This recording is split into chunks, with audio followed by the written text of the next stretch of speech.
ኣብ መስርሕ ዕቑባ ዝርከቡ ውድባት ኣብ ኔዘርላንድ ዕቑባ ንምርካብ ኣመልኪትካ ኣለኻ።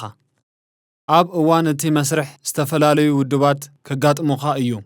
እዞም ውድባት ኣየኖት ምዃኖምን እንታይ ከም ዝገብሩን ኣብዚ ቪድዮ ከነብርሆ ኢና።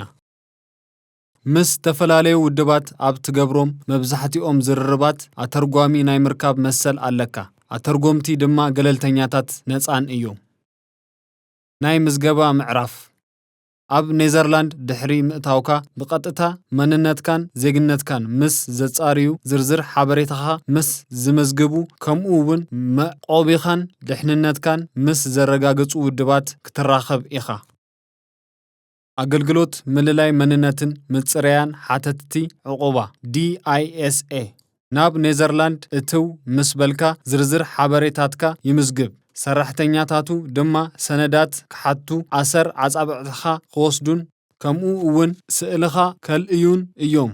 እዚ ሓበሬታ እዚ ንተመልክቶ ዕቑባ ኣደላይ እዩ።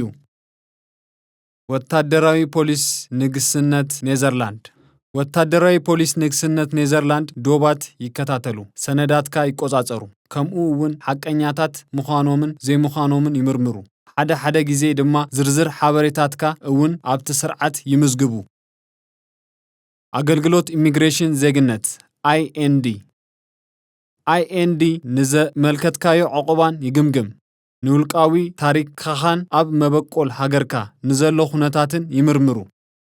ብድሕሪኡ IND ኣብ ኔዘርላንድ ዕቑባ ክትረክብ ምዃንካን ዘይምዃንካን ይውስን። ኮኣ ኣብ እዋን መስርሕ ዕቑባ ኣብ መዕቆቢ ቅበለካ መጽለሊ ምግብን መምርሕን ከም እትረክብ የረጋግጹ። ከም መድህን ጥዕና ወይ ምስ ሓኪም ቆፀራ ዝኣመሰሉ ግባራዊ ጉዳያት እውን የዋድዱ። ኣብ ኮኣ ብዛዕባ ናይ ገንዘብ ካርድኻ መንበሪ ቤት ወይ ስራሕ እውን ሕቶታት ክትሓትት ትኽእል ኢኻ። ኮኣ ነፃ ኣኻል እዩ፣ ከምኡ እውን ብዛዕባ ዘመልከትካዮ ዕቑባን ኣይውስንን እዩ። ኣኽበርቲ ጸጥታ ኣብ ህንጻታት ናይ IND ከምኡ እውን COA ጸጥታ ንምውሓስ ኣኽበርቲ ጸጥታ ብእግሮም ይዞሩ እዮም። ብዝለበስዎ መለለይ ማለት ዩኒፎርም ከተለልዮም ትኽእል ኢኻ። ንሳቶም ድህንነትካ የረጋግጹ። ክንክን ጥዕና ሓተቲ ዕቑባ GZA ኣብ ነፍሲ ወከፍ መዕቆቢ ቦታ ሕክምናዊ ክንክን ኣሎ። GZA ሕክምናዊ ሕቶታት ኣብ ዝህልወካ እዋን ብዛዕባ ቆፀራታት ምስ ሓኪም ወይ ሓኪም ስኒ ከምኡ እውን እንተደኣ ሓሚምካ ይሕግዘካ። ኣብ ዝኾነ እዋን እውን ናብ ሓኪም ክትደውል ትኽእል ኢኻ።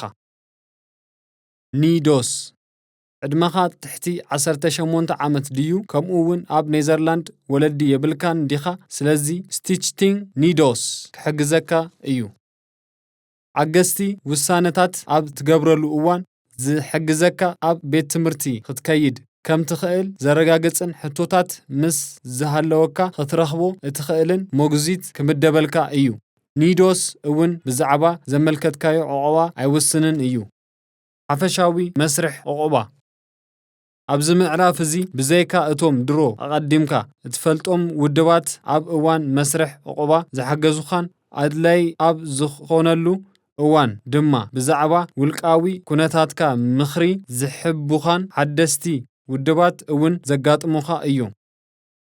ቤት ምኽሪ ስደተኛታት ኔዘርላንድ VWN ብዛዕባ መስርሕ ዕቑባ መብርሂ ይህብ።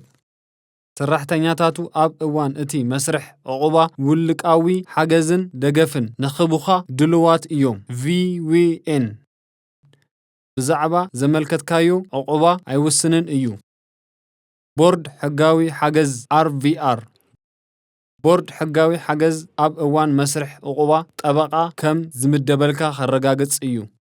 ነዚ ክትከፍል ኣይድለየካን እዩ። እቲ ጠበቓ ነፃ እዩ፣ ከምኡ እውን ንዓኻ ጥራይ እዩ ዝሰርሕ። ሜድ ታድቫይስ ኣብ እዋን መስርሕ ዕቑባ ምስ IND ንእትገብሮ ቃለ መሕትት ክጸልዉ ዝኽእል ሕክምናዊ ጸገማት ዘለካ ምዃንካ ዘይምዃንካን ዝግምግም ውድብ እዩ። ምስ ሓንቲ ነርስ ቆፀራ ክህልወካ እዩ ንሳ ድማ ኣብ ሕክምናዊ ምርመራ ክትሳተፍ ፍቃደኛ እንተኾንካ ክትሓተካ እያ እዚ ድማ ዝኾነ ኣኻላዊ ወይ ስነ ኣእምሮኣዊ ፀገማት ዘለካ እንተኾነ ንምፍላጥ የእክሎም ሜድ ኣድቫይስ ቃለ መሕትት ክገብረልካ ዝኽእል ምዃኑን ዘይምዃኑን ን-IND ምኽሪ ይህብ ካልኦት ውድባት ዘመልከትካዮ ዕቑባ ተቐባሊነት እንተደኣ ዘይረኺቡ ናብ መበቆል ሃገርካ ክትምለስ ካብ ዝሕግዙኻ ውድባት ሓገዝ ክትረክብ ትኽእል ኢኻ ኣገልግሎት ምምላስን ምብጋስን DTNV IND ንመመልከቲኻ እንተደኣ ነፂጎም ናብ መበቆልካ ሃገርካ ክትምለስ DTNV ምሳኻ ዝርርብ ክገብር እዩ ኣህጉራዊ ውድብ ስደተኛታት IOM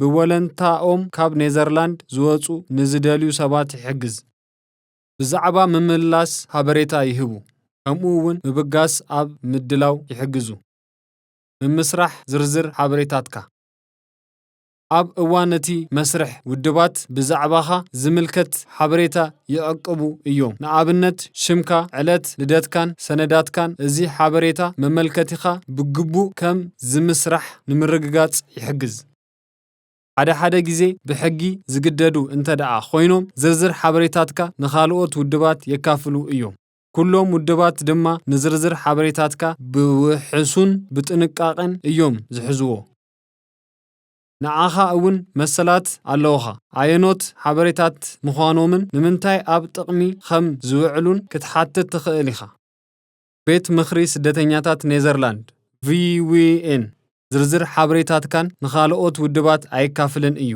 ብዘይካ ሓበሬታ ንምክፋል ፍቓድ እንተደኣ ሂብካ ነብሰ ወከፍ ውድብ ናይ ገዛእ ርእሱ እማም ኣለዎ እዚ ድማ ቅኑዕ መምርሕን ደገፍን ከም እትረክብ የረጋግጽ ዝያዳ ሓበሬታ ንምርካብ ኣብ refugeehelp.nl ተወከስ ምስ ቤት ምኽሪ ስደተኛታት ኔዘርላንድ VWN ቆፀራ ክትገብር ወይ ክትራኸብ ትደሊ ዲኻ ስለዚ ኣበይ ከም ንርከብ ብኸመይ ከም ትረኽበና ከም ትኽእል ኣብ refugeehelp.nl ተወከስ